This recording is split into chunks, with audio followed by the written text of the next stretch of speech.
Good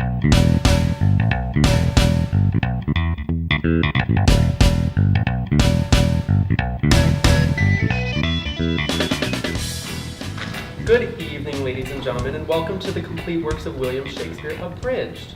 We have just a few brief announcements to get through tonight before the show gets started. So, please, there is no recording of this performance at all, people on the sides. Also, please refrain from eating, drinking, or smoking anything during the performance. If you have a cell phone, please take a moment now to turn that off. And if you have a pager, you need a cell phone. For your convenience, toilets are located in the bathroom. Also, please take a moment now to locate your nearest exit. Should the theater experience a sudden loss of pressure, oxygen masks will drop from the ceiling. Simply place the mask over your nose and mouth and continue to breathe normally. If you're at the theater with a small child, place your own mask on first and let the little bugger fend for himself, right? Good evening. My name is Ethan Lowe, and tonight we are here to perform something that we believe to be unprecedented in the history of human civilization, and that is to capture in one performance the grandeur, the magnificence, the genius of the complete works of William Shakespeare, Abridged. At this time now, I'd like to welcome to the stage a preeminent Shakespearean scholar. He has a certificate of completion from preeminentshakespeareanscholar.com, and he is here tonight to provide the show with a much-needed preface. Please join me in welcoming Mr. Jared Briscoe.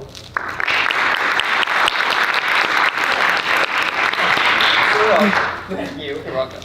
And greetings, ladies and gentlemen.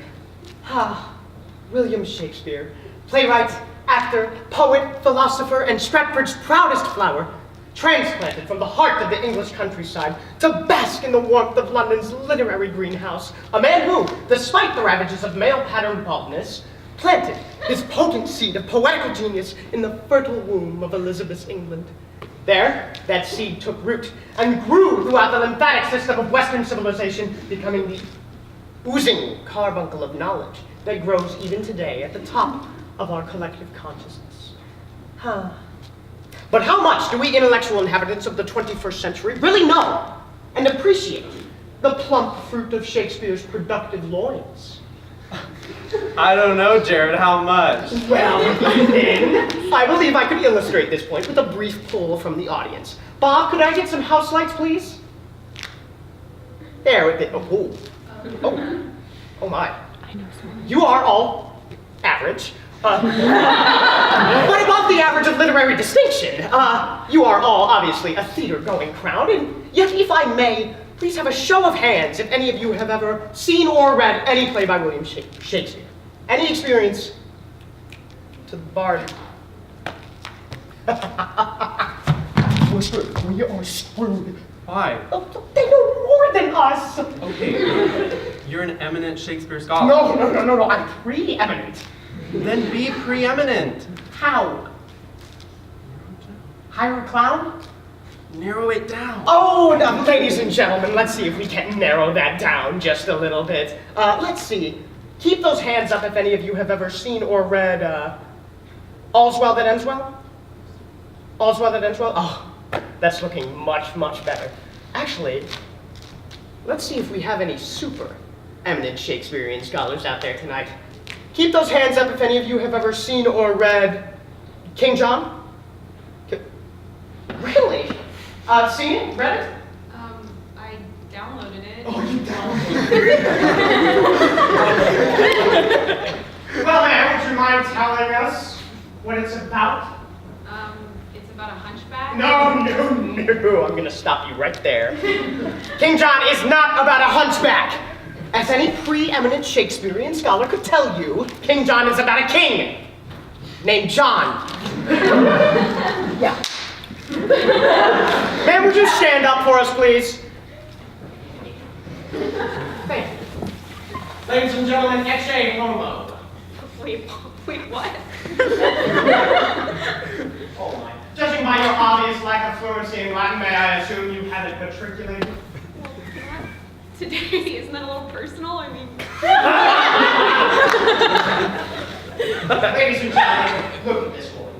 Abandoned by our education system, dragged here by her boyfriend, all hoping for extra credit in her English class and all hot on Red Bull. And now, if you would take a look at the person next to you. Oh, Do you perhaps see the same blank, lifeless expression? The same pores clogged with intellectual immaturity? Hey! Keep looking! Or do you perhaps see something else? A cry out, a plea for a literary salvation? Wait, can I sit down now? No! You stand there as a living example of a generation whose ability to attain, much less comprehend a Shakespeare work, has been systematically sodomized by soap operas, reamed by reality shows, and violently violated by the will of the view.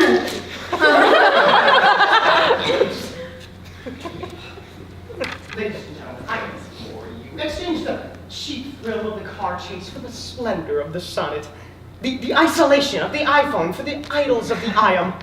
And if you would, imagine a world where many men wear pink tights with pride. Hallelujah, right? But fear not, Baker Theater. We are here as your intellectual salvation. Join us in taking those first healing steps out of the 21st century quagmire of Twitter, the Kardashians, and Logan Paul, and into the future. A brave new future. A future where this book can be found in every hotel room in the world. Can I get an amen?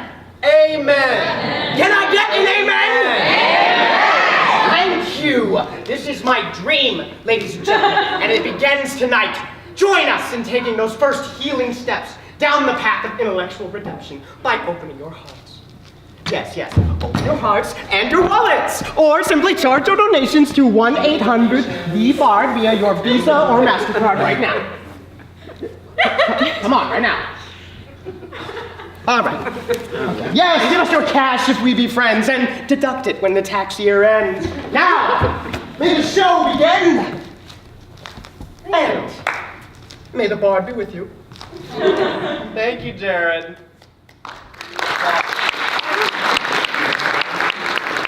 Now, as any of you probably know, this book is not complete without a brief biography of the bard, right? Here tonight with that part of our performance is the third member of our motley troupe, Ms. Julia Brown.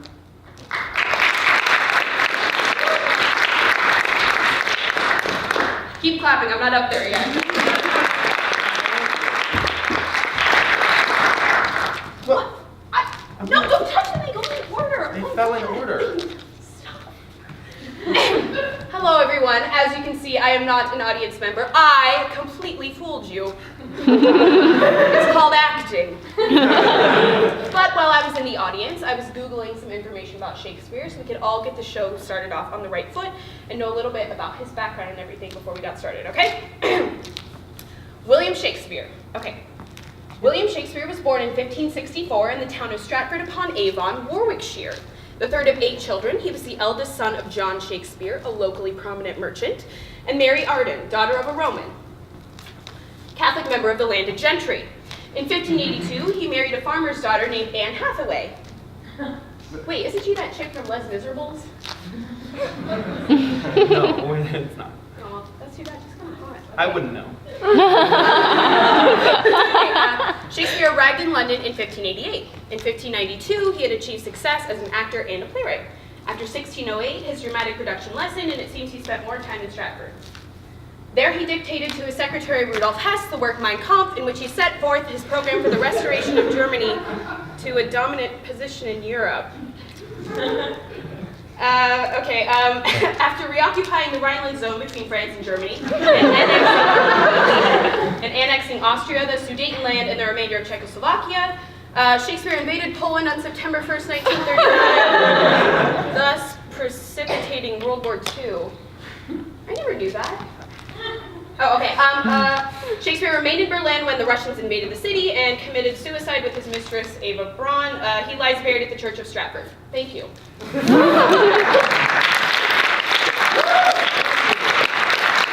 for whatever that was. Now, without further ado, we proudly present the complete works of William Shakespeare Abridged.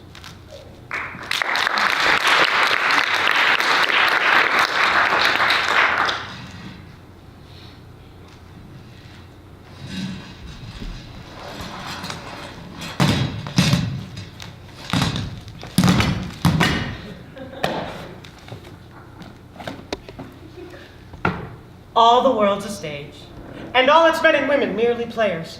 They have their exits and their entrances, and one man in his time may play many parts. Yes, one man in his time may play many parts, how true. But how many parts must one man play? Well, according to my computations, there are 1,122 different parts in Shakespeare's works. Red leather, yellow leather, red leather, yellow leather. Wait a minute. Let us therefore begin our shrinkage of Shakespeare's canon by traveling to Verona, Italy, with two of the bard's most beloved characters, Romeo and Juliet. Prologue! Ready? Okay. Two households, both alike in dignity. In fair Verona, where we lay our scene. From ancient grudge, break to new mutiny, where civil blood makes civil hands unclean. From forth the fated loins of these two friends, a pair of star-crossed lovers take their lives, whose misadventured piteous o'erthrows do with their death bury their parents' strife. Thank you.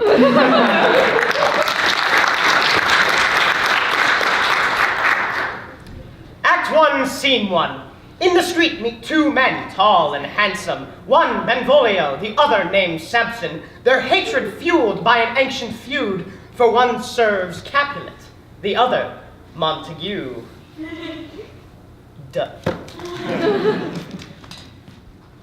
I like that sandwich right early in the morning. Oh, it's him. I hate his guts. Look at his stupid dog, shirt hate and 'em all. stupid glasses. Do you bite your thumb at me, sir? No, sir, I do but bite my thumb. But you bite your thumb at me, sir. No, sir, I do but bite my thumb at thee, sir. Do you quarrel, sir? Quarrel, sir? No, sir. But if you do, sir, I am for you. I serve as good a man as you. No better. Yes, better. You lie. Down with Montague. Up yours, Capulet. Ow. Rebellious subjects! Oh, God. Prince. On pain of torture, throw your misintempered weapons to the ground and hear the sentence of your moved prince, okay?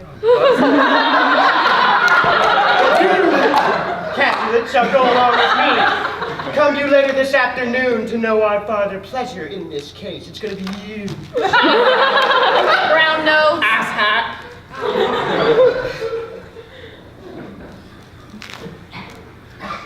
Where is Romeo? Saw you him today? Very glad I am that he was not at this fray. He's supposed to be here, but where did he go? But see, he comes. Good morrow, cuz. Aye, is the day so young? Tis new struck 9. Aye, sad hours seem long. What sadness lengthens Romeo's hours? Not having that which makes them short. Love? Out Out of love? of her favor where I am in love. Oh, that love, so gently in his view, should be so rough and tyrannous in proof. Alas, that view, love, whose view is muffled still, such with eyes see pathways through to his will. Oh! Please don't pull my shirt. Thank you.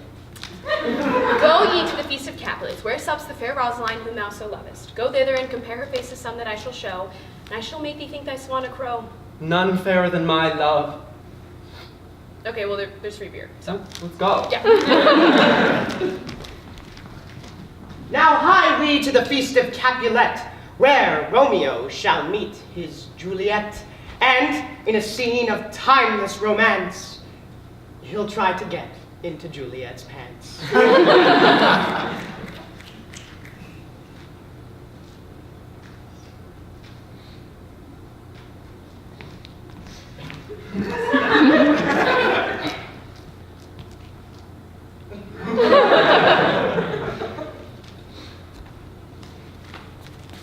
Oh! She doth teach the torches to burn bright. Did my heart know love till now, forswear its sight? For I ne'er saw true beauty till this night. Oh! The truth is this, if I profane with my unworthiest hand, my lips to blushing pilgrims ready stand, to smooth that rough touch with a tender kiss. Good pilgrim, you do wrong your hands too much, which mannerly devotion shows in this. For saints have hands that pilgrims' hands do touch, and palm to palm is holy palmer's kiss. Have saints not lips and holy palmers too? I, pilgrim, have lips that they must use in prayer. Oh, hold still a while my prayers effect I take. Then from my lips the sin that they have took. Sin from my lips, O trespass, sweet virgin, give me my sin again. I don't want to kiss you. It's in the script. I don't care. Oh! You kiss by the book. Coming, mother! What book?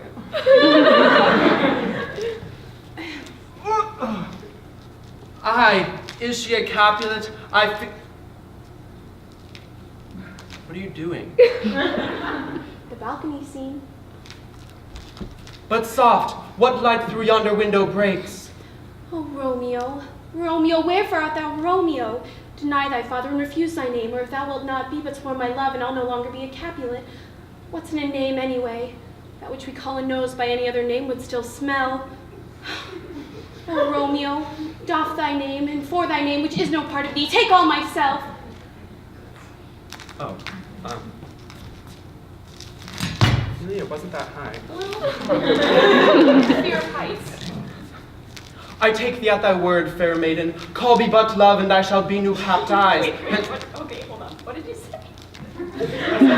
Call me but love, and I shall be new baptized. Okay. By this.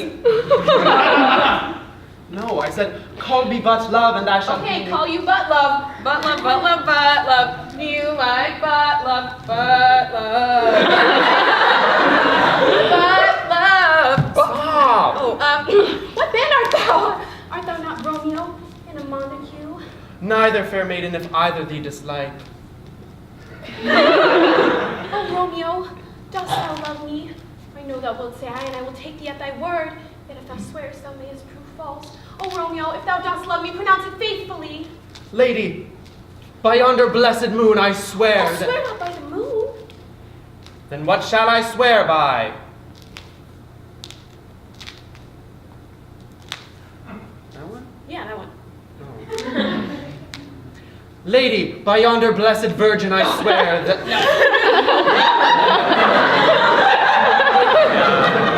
I've heard the rumors. Yeah, we all have. Oh, swear not at all. Although I joy in thee, I take no joy in this contract tonight. It is too rash, too sudden, too unadvised, too like the lightning which thou cease to be ere one can say it lightens. Sweet good night. Sweet good night. Yo, butt love!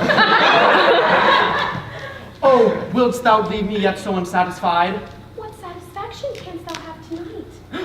Oh! Second basis for second date, sweetie. Hey, she was hitting on me. Good night, good night. Parting is such sweet sorrow. Good night, but love.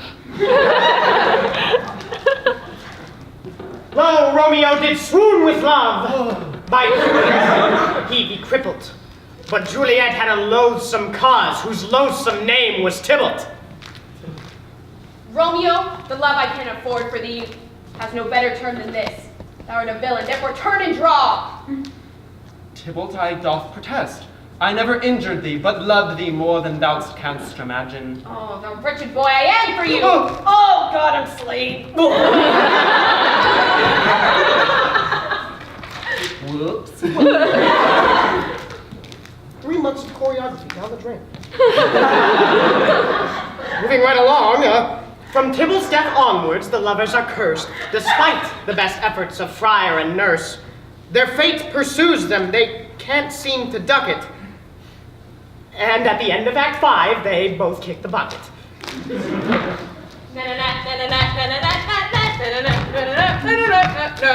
Gallop apace, ye fiery-footed steeds, and bring in civil night immediately. Come, night, come, loving night, come, loving black-browed night. Oh, night, night, night, night, night. Oh, come, and bring me my love. Oh, it is my nurse. Your group? That was a look. I mean, you've only got one, but Take it's what better. you got, Yeah, right? yeah. Now,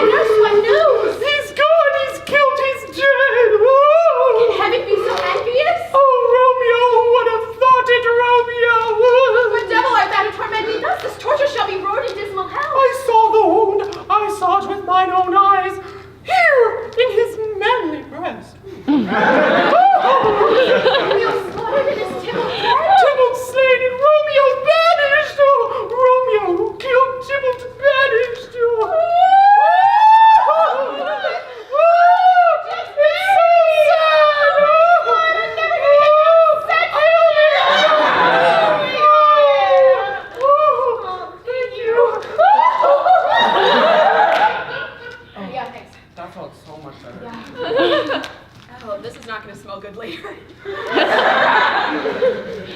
Well, Romeo is banished, whom Tybalt would have slain. Well, that's good, isn't it? I said that's good, isn't it? Yeah! Damn right. And Tybalt is slain, who would have killed my husband. Well, that's good, isn't it? Yeah! So why do I feel like crap? This is not a good day for Juliet. It's an icky poo-poo caca wee wee pee pee weeble wobble but they don't fall down kind of day. Oh, Friar Lawrence! Oh, and Tybalt is killed and I've got cramps in that not so fresh feeling downstairs. Can you help me? Take thou this vial, and this distilled liquor drink thou offer, and presently through all thy veins shall run a cold and a drowsy humor. Okay. I do feel a cold and a drowsy humor. I told you so. Oh, thanks, Obi-Wan. Forget it. Hey, I feel kind of strange. I don't know, I've never felt like this before. Oh, God.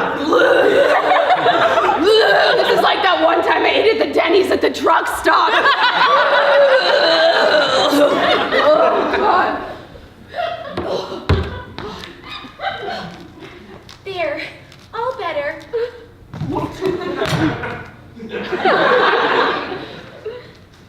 Oh! My wife! Oh. Death that hath sucked the honey of thy breath have no power yet over thy beauty. How art thou yet so fair, Juliet? I don't know, just lucky, I guess.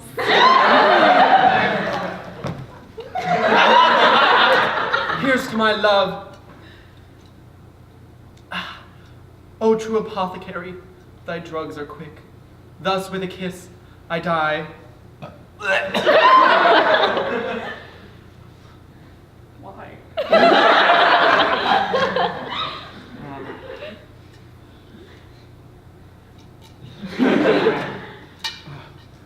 Thus with a kiss I die.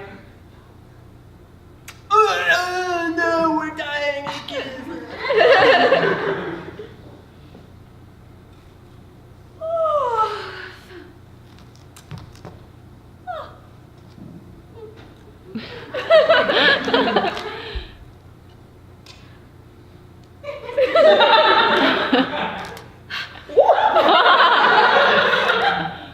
There we go.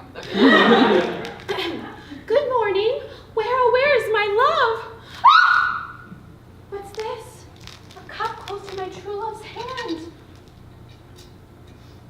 Poison I see hath been his timeless end. Oh, churl, drank all and left no friendly drop to help me after. Then I'll be brief. Oh, happy dagger, this is thy sheath. Well, that's Romeo for you.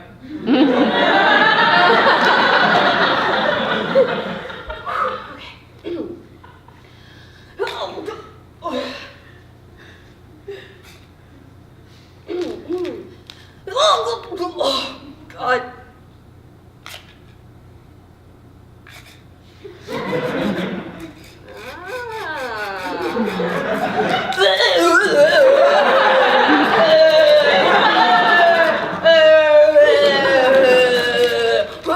Butt love.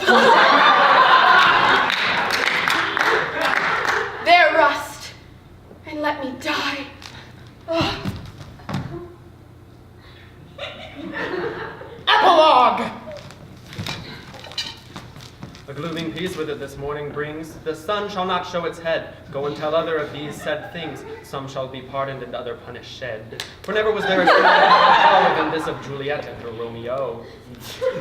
And Romeo and Juliet are dead. Thank you, Baker Theater. Good night.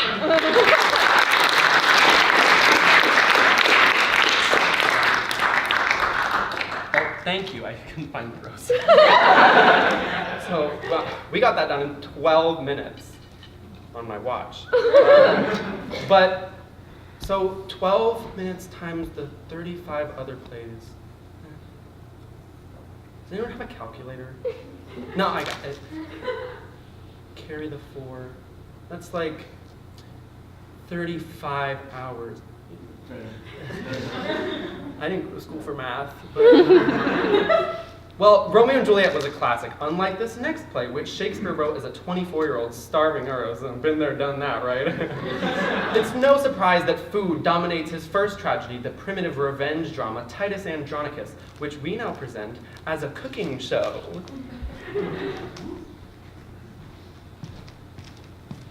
Hey everyone, I'm Titus Andronicus, and welcome to the Gory Gourmet. Alright. Now look, you've had a shitty day, alright? Your sons have been murdered, your hand's been cut off, bam! Your daughter's been raped, both her hands cut off, bam, bam! And they cut her tongue out. Now, the last thing you want to do is cook, am I right? Unless you want to cook the rapist and serve him to his mother at a dinner party like a natural person would. My daughter Lavinia and I will show you how. Come on out, Lavinia. Good evening, Lavinia. Good evening, Daddy. And how are we this evening? Not so good, Daddy. I have my hand cut off, my tongue cut out, and he raped me. How do you think I feel? That is a pisser, isn't it? Well, don't worry, we'll get our revenge. Now hark, villain, I will grind your bones to powder small, and of that powder I'll make a paste, and of that paste a coffin I will rear, and make a pasty of your shameful head. Come, Lavinia, receive the blood. Now, what we're gonna want to do is make a nice clean incision from the carotid artery to the jugular vein, like suck blood. That's really gross, Daddy. Now the human body has about 4 quarts of blood in it, so make sure you're using a big bowl for this one. And when he is dead, which should be right about now, let me go grind his bones to powder small, and with this hateful liquor temper, and in this paste, let his vile head be baked. At about 350 degrees. And 40 minutes later, you have this delicious human head pie, which I prepared earlier. And I even cooked some lady fingers for dessert. Now, come on out, ladies and gentlemen. Who will be the first to try this delicious high-protein treat? Come, good Lord. Come, drag queen. Won't you please eat? Won't you please feed? It's finger-licking good. Bingo again. I don't have hands.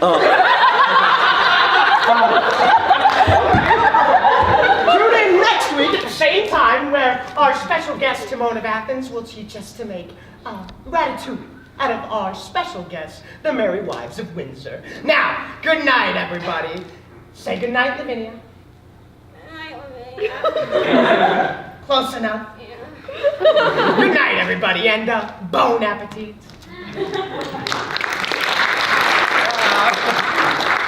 Disgusting, right? But inexplicably, it was one of Shakespeare's biggest hits, and it allowed him to broaden his artistic horizons. For example, compare the immaturity of Titus Andronicus to the subtle complexities revealed in the human condition in Othello, the Moor of Venice.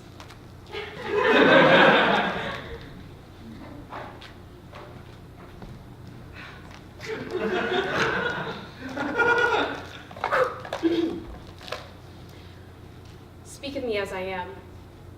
Let nothing extenuate of one who loved not wisely but too well. For never was there a story of more woe than this of Othello and his Desdemona.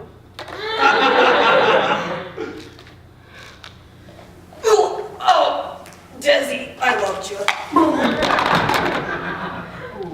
Juliet, my bath toys! Can we have some house lights, please? What? Why do we need house lights? Oh, everybody, I am so sorry. We left Julia alone to research this one, and it appears that she's Googled the word moor and determined it's a place where you tie up boats. I didn't Google it, I wikied it. Oh, you wicked. Okay, who's the boats? It's not about boats. Fine, you guys always make me feel like such a dork. Look at yourself! We don't need the house lights anymore, Bob. We're done talking to these people, God. But Isn't Julia so dumb? Like, really dumb? Doesn't even know what a Moor is? So what's a Moor? Okay, so interestingly, this is the subject of a broad scholarly debate. So Moor could refer either specifically to the Berbers of North Africa, or more generally, anybody of sub-Saharan African descent.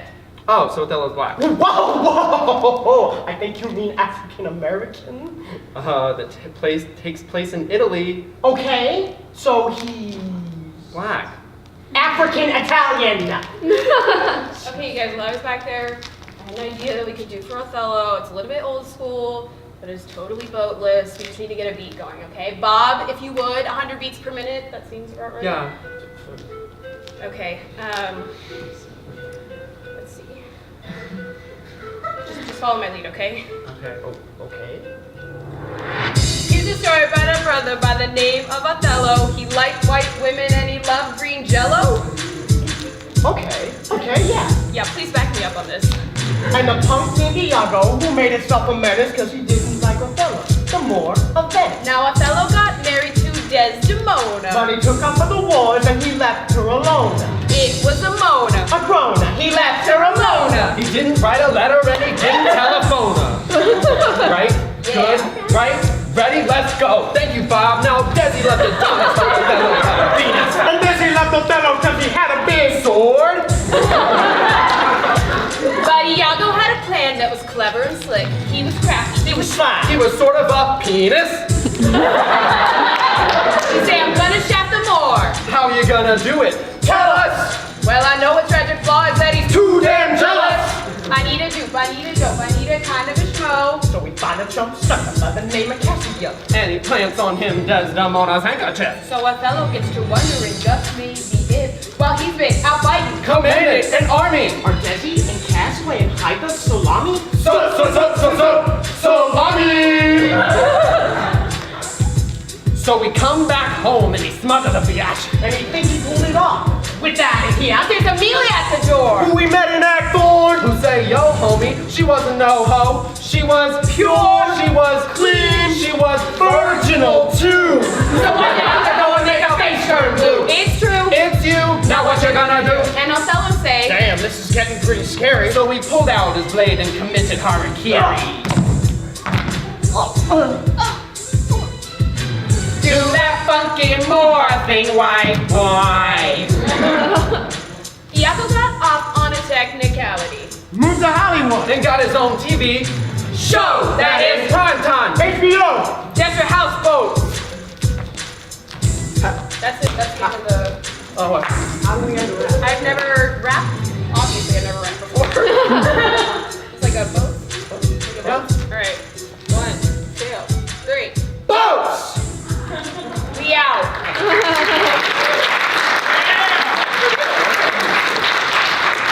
So that was like really good and fun, but if we want to get out of here on time, we're gonna have to move on to the comedies. Yeah. Comedies! So Shakespearean comedies were heavily influenced by Roman plays, such as Plautus and Terence and Ovid's hilarious Metamorphoses, and who could forget that rich Italian tradition of commedia dell'arte? He was a genius at taking these different theatrical themes and implementing them into his own works. Wait, that's a lot like plagiarism. No. Shakespeare did not plagiarize. He distilled. No, it sounds like he cheated. Well, you see, essentially Shakespeare was a formula writer, so once he found a device that worked, he used it over and over again. Yeah, but like, what's the one with the shipwreck and the wedding and the identical twins? All of them. Yeah, see, that sucks. Well, obviously, Shakespeare should have written one exemplary play instead of 16 subplots. Which is why I have taken the liberty of condensing Shakespeare's comedic diarrhea into a single, well-formed, solid lump of hilarity, which I have entitled... You have it here on page 18. Oh, yes, thank you. Yeah. The comedy of two well-measured gentlemen lost in the merry wives of Venice on a midsummer's 12th night in winter. Or... Cymbeline taming Pericles the merchant in the Tempest of Love as much you like it for nothing, or... 4 weddings and a drag queen. Act 1. A Bohemian duke swears an oath of celibacy, turns the rule of his city over to his tyrannical brother, and sets sail for the golden age of Greece. While rounding the heel of Italy, the duke's ship is caught in a terrible tempest that casts him up on a desert island, along with his sweet, innocent, and clueless young daughter. Oh, dear father, I am so lonely and pubescent on this island. I am sad, boo-hoo, and frisky, rare. Oh, precious daughter, watch out for symbols of colonial oppression lurking in caves, waiting for virgins. Okay, bye. Meanwhile, the duke's long-lost son, a handsome, dashing, clueless young merchant, is also shipwrecked, coincidentally on the very same island. How shall I survive without funds in this strange foreign land? I know, I must needs find me an old Jew. Behold, here cometh a convenient Judeo-Italian stereotype now. Okay, what's the matter with you, eh? Need a payday loan, Bubby? The wicked man tricks the merchant into putting down his brains as collateral on the loan. Such a deal! Act 2! Fearing ravishment, the clueless young princess disguises him herself as a boy and becomes paid to a handsome, dashing, clueless young soldier. You there, boy! Yes? Yes? You shall woo the Lady Olivia for me, for she is shrewish and I am sick with love. I took your phlegmy down there, for while I may not speak it aloud, I do love you, though I am a boy. I swingeth not that way, boy. Deliver this letter to thee, Olivia. Go hence. Whence? Hie thee hither from hence to thence. Act 3! The beautiful, virginal, and clueless young princess arrives in man-drag to woo the Lady Olivia. It is I, the bitchy shrew Olivia. Come hither. Whither? Hither from thither. If you come in, I'll show you my zither. It's not in the script. Act 4! On the 12th night of a midsummer, a pucker sprite leads all the lovers deep into a forest and squeezes the aphrodisiac juice of a hermaphroditic flower in their eyes. Wow, the queen of the fairies seduces a rude mechanical who has the head of an ass. Yeah, but I have the ass of a man and I'm hung like a donkey. Hee-haw. Act 5! In the ensuing bisexual animalistic orgy, the princess is manipulated. Revealing a smoking bod and female genitalia, the merchant recognizes his sister. My nearly identical twin. My long-lost and strangely attractive brother. The shrew realizes she's bi-curious. Oh, brave new world. The dashing young soldier decides he actually prefers bottom. And thereby hangs a sweet tale. The Jew exits, pursued by a bear. Oi, a bear. And they all get married in the state of Massachusetts and go out to dinner. Now give us your hands, baby friends, because all is well that finally ends. Thank you. Wow, I had no idea Shakespeare was such a perv. Some of the pages fell out. I don't know where they go, but... You have any idea how long it takes me to fix that? 2 seconds! 16 plays in 5 minutes is not bad, Yeah. but if we're gonna get out of here before midnight, we're gonna have to get back to the tragedies. Right. Okay. Tragedies! Tragedies are sad. Small one? Small. Tragedies. So interestingly, we've discovered that Shakespearean tragedies are a lot more funny than his comedies. Yeah. you know which one's really funny? No. The Scottish play. Oh, yeah, Macbeth. No, just What? don't say it. Why? Because it's cursed. You can't say the name of that play in a theater unless you're performing it. That's why we call it the Scottish play. Yeah, but we are performing it, and besides, there's nothing remotely Scottish about it. Well, it needs to be done, so there is. It needs to be done so that you can see the heather rippling on the hillside and feel that cold air wafting up your kilt. And smell that vomit outside, steaming in the alley outside the pub, just like Court Street. Hey, good idea. Kilts, whiskey, Vomit! Ladies and gentlemen, we now proudly present our authentically Scottish version of Macbeth.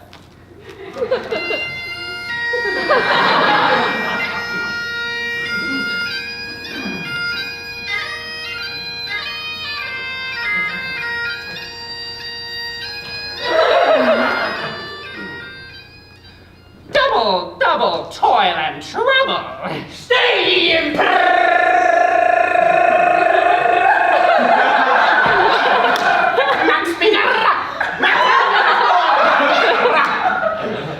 Macbeth, Macbeth, beware Macbeth! Oh, no man born of woman shall harm Macbeth. Tell Burnham Wood to come to Deuce. Nay, nay, nay, nay, nay, nay. Don't you know? Ah? Oh, that they great. Macwood, Mackay, Macneed, Macfear, Macduff. See you, Jimmy! And know that McDuff was from his mother's womb untimely wrecked! What do you think about that? Oh, that's bloody disgusting. Lay on, haggis breath. Ah, Macbeth, you killed me wife, you murdered me wee bairns, and you did a poke at me so. Oh, Macneed. Oh, how you did? I had to throw half of you away. Off me head.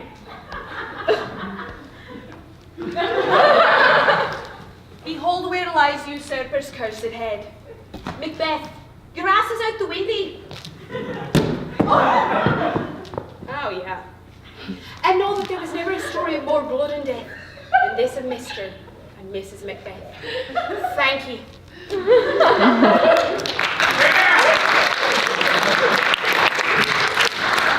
Meanwhile, in ancient Rome, Julius Caesar was a much beloved tyrant.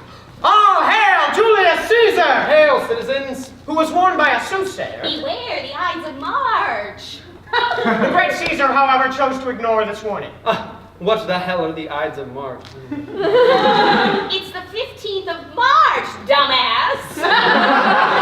Hey, that's today. Yeah. Et tu, Brute? I thought you were my best friend. Friends, Romans, countrymen, I come to bury Caesar. So bury him. And let's get on to my play, Antony. And Cleopatra. Is this an asp I see before me? Come, venomous wretch. Uh-oh. Here I go again. Stop it! Julia! Very unprofessional. What? You have this bizarre notion that all of Shakespearean's heroines vomit before they die and wear really ugly wigs. Okay, first of all, this is my real hair. Oh, honey. And second of all, it's an interpretation. Barfing is not an interpretation. Okay, well, they were into it. Julia, look, Antony and Cleopatra has nothing to do with gastrointestinal distress. It's a trans-global political thriller about maneuverings across the ancient Mediterranean. Oh, it's one of Shakespeare's trans-global plays. I love those, like the one that totally predicted 21st century wireless communications. What? No. Yeah, you know, two mobile kinsmen. Oh my God. What? No, Julius Shakespeare wrote a play called Two Noble Kinsmen. Not too mobile. Two noble kinsmen. No. It's definitely called Two Mobile Kinsmen because the two kinsmen's names are Bill Gates and Steve Jobs. May he rest in peace. That's not even close. Well, what's it about? You know, the two cousins that fall in love with the same woman. Those are the kinsmen.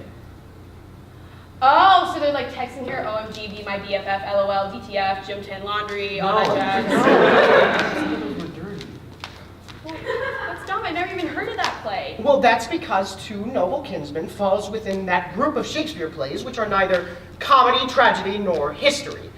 It's this little group of plays that scholars typically refer to as the obscure plays, or the problem plays, and some might even say the bad plays. But not all the bad plays are completely without merit. In fact, one of them Troilus and Cressida, it's hardly crap at all. I actually discuss it in my unpublished monograph entitled, I Love My Willie.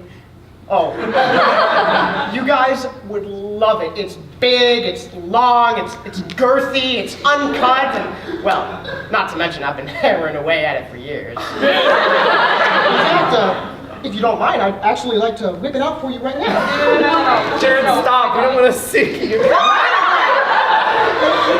Oh. Smaller than expected. You know what? I get that a lot.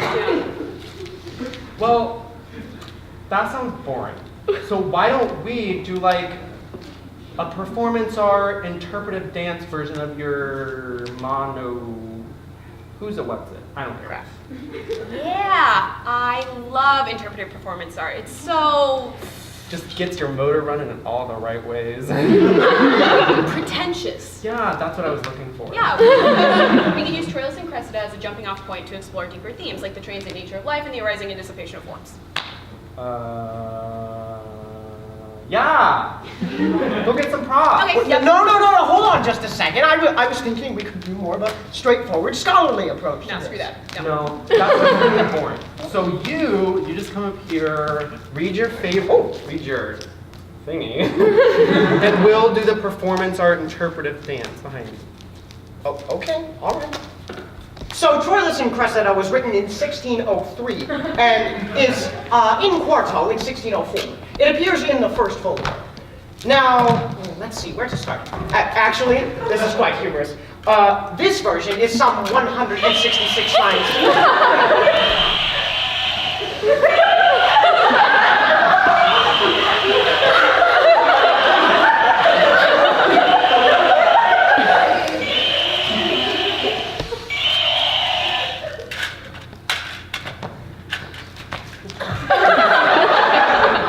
Dinosaurs?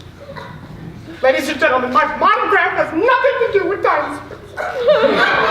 Come on, Jared, isn't there something in there about the The plot? plot? Yeah. What kind of preeminent Shakespearean scholar do you think I am? Of course I cover the plot. Okay. It's on the footnote on page 29. Now, let's see. Troilus, youngest son of Priam, king of Troy. Okay, you be Troilus and you be the king. Okay, great. Yeah. Loves Cressida I'll go get the wig. and has arranged with her uncle Pandarus for a meeting.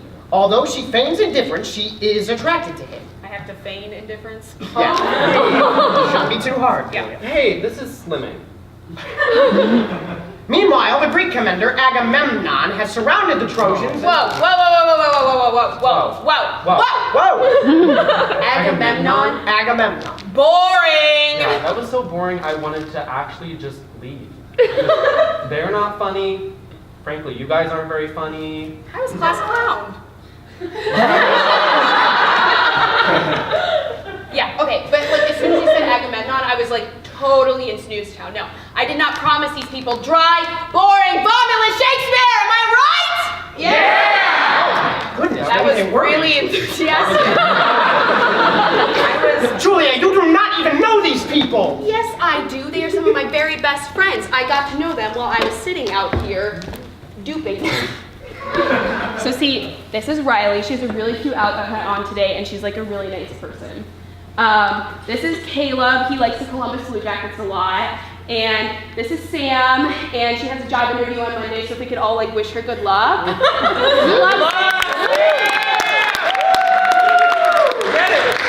See, I love these people, okay? And I do not want them to get turned off to Shakespeare like I did.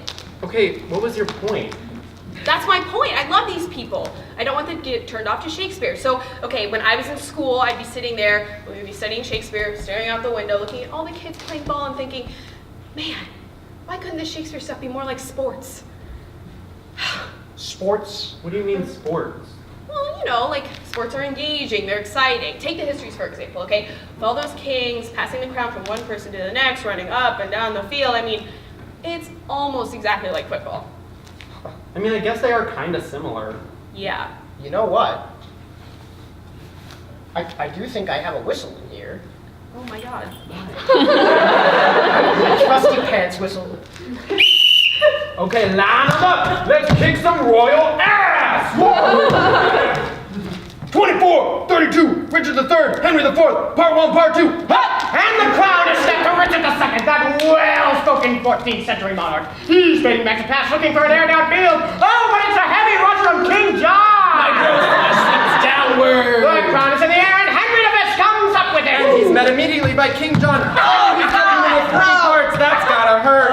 Oh, this could be the end of the rose cycle. King John is in the clear. My soul hath elbow room. He's at the 30, the 20. Oh, God, he's poisoned on the 10-yard line. Looks like he's out for the rest of the game, folks. Replacing him now is number 72, King Lear. To Reagan and Goneril, I hand you my kingdom. Cordelia, you go on. Oh, but there's a penalty on the field. Fictional character. Looks like Lear's disqualified. Bastards! He is not happy about it. Lining up now is that father son duo, Prince Henry IV and Prince Hal. Center snap to the quarterback. Quarterback gives to the hunchback. Oh, looks like Richard III's limp is giving him some trouble. A horse, my kingdom for a horse, please. There's a fumble. Fumble! And Henry VIII comes up with it. He's at the 15, the 10. He stops at the 5-yard line to chop off his wife's head. Who's your daddy? For the red rose. Oh, you gotta believe this is the beginning of a Tudor dynasty. Henry V!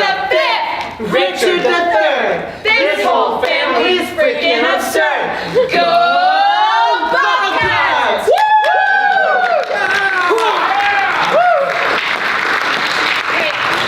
Wait, Bob, can I get some house lights, please?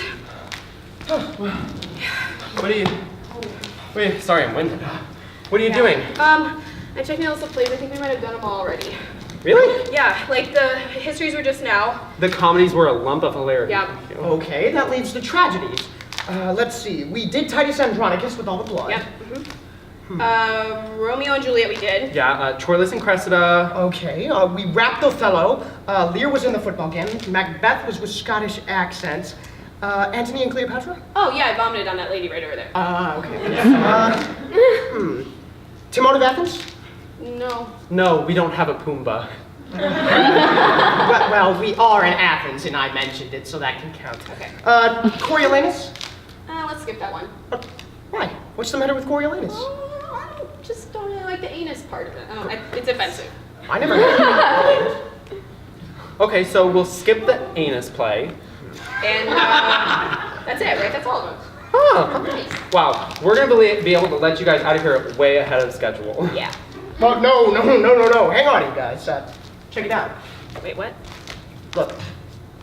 Oh, God. Hamlet? Shakespeare didn't even write Hamlet. Sure he did. Well, what's it about? You know, the young prince struggling with his conscience after his uncle murders his father. Oh, no, that's The Lion King. Ladies and gentlemen, 36 plays down, 1 to go. Perhaps the Wait, greatest wait, play wait. in the middle of my Wait. speech. Well, yeah, I don't think we should do Hamlet. Julia, it's the last one.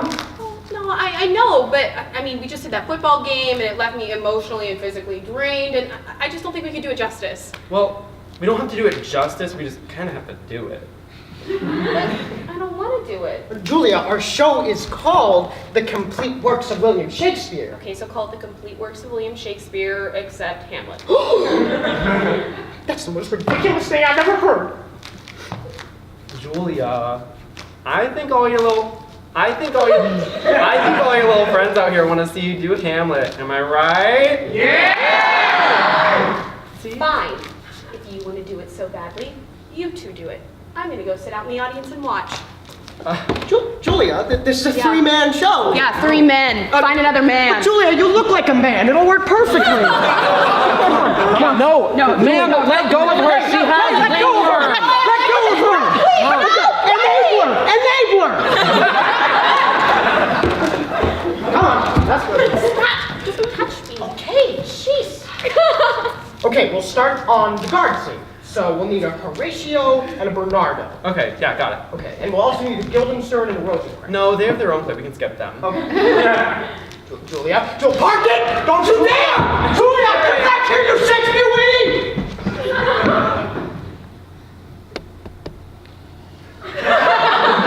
Wow, I've I've never seen Julia run. Safe to say that was shocking.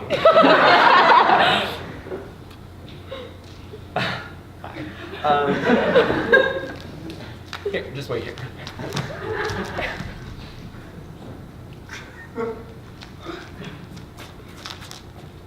Ah, who goes there?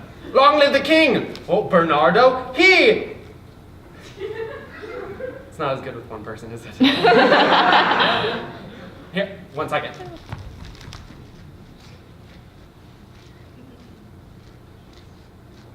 Maybe a few more seconds.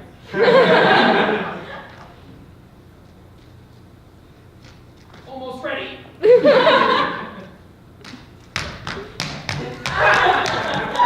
Right? You like this?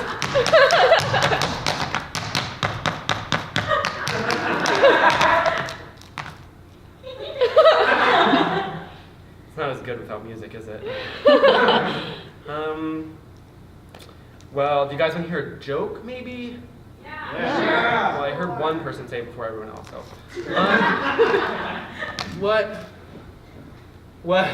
What do you call it when Jared gets a haircut? A Jared-cut. Also, screw you for taking my joke.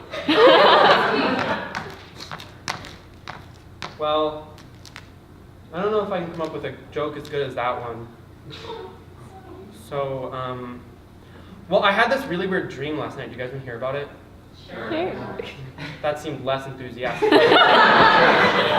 So I was here doing the show with Jared and Julia, except for some reason Jared's hair was on Julia's body, and Julia didn't have any hair. So I was doing the show as normal, and it was going great, and all you guys were loving it, except there were more people here, which I expected too, but that's fine. And we were doing the show, and it was going great, and then I was on stage alone, doing the show, and I was naked.